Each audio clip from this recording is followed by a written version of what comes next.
She taught me to search for the unusual and embrace the deviant. When I find myself missing her, I venture onto dirt paths.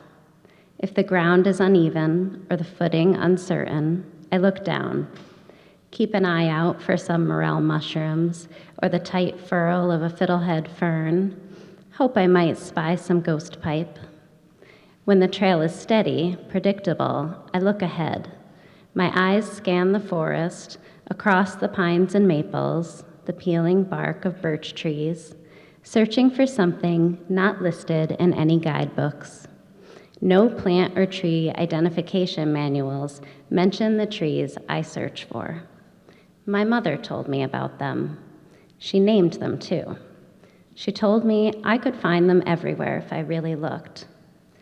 I sometimes wonder if she was subconsciously preparing to leave me in the care of Mother Nature once she was gone, if she somehow intuited I would find my way to the wilderness in her absence. The species of tree is not important. They're all rooted in the same earth, but the special ones, the ones I seek, have a trunk that rises from the ground and bifurcates. At the juncture is a knot, a hole, some sort of invagination. These are the vagina trees.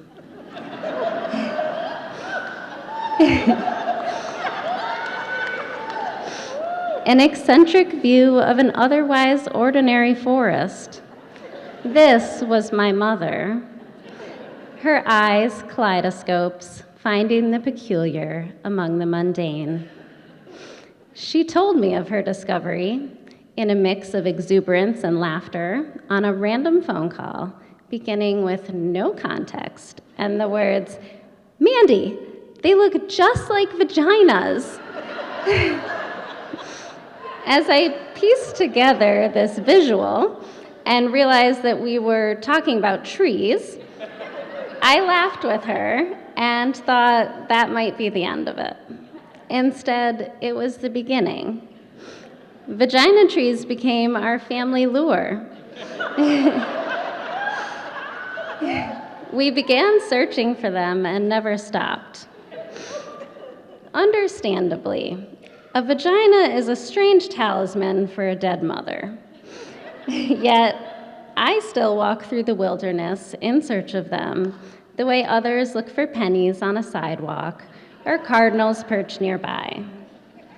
It has been the oddest and most universal relic of my grief, a reminder of my mother that can be found almost anywhere. Along a busy sidewalk or a random park in a city, I only need to go outside and look up. The trees don't laugh with her wild abandon, but they stand there with her self-assuredness, needing support not from those in their orbit, but from their own deep roots. Until that summer day when the phone rang to tell me that my 47-year-old mother's heart had stopped, and for many months following, I did not know that I too could stand tall on my own. But nature beckoned me when I needed healing the most. Dirt paths and pine needles became the softness I needed beneath me, and the trees gave me oxygen when I felt I could no longer continue breathing. It was in those wild places I unearthed my grief, my past, met my mother and myself in new ways. Years later, I stand taller, nourished more by my roots than my surroundings. I still retreat to the forest for these sacred scavenger hunts as often as I can, searching among the masses for a hidden bark-covered labia or a fungi clitoris, searching for a wink from the universe, searching for her wisdom, feeling her essence, but no longer searching for myself, confident our roots are deep and intertwined.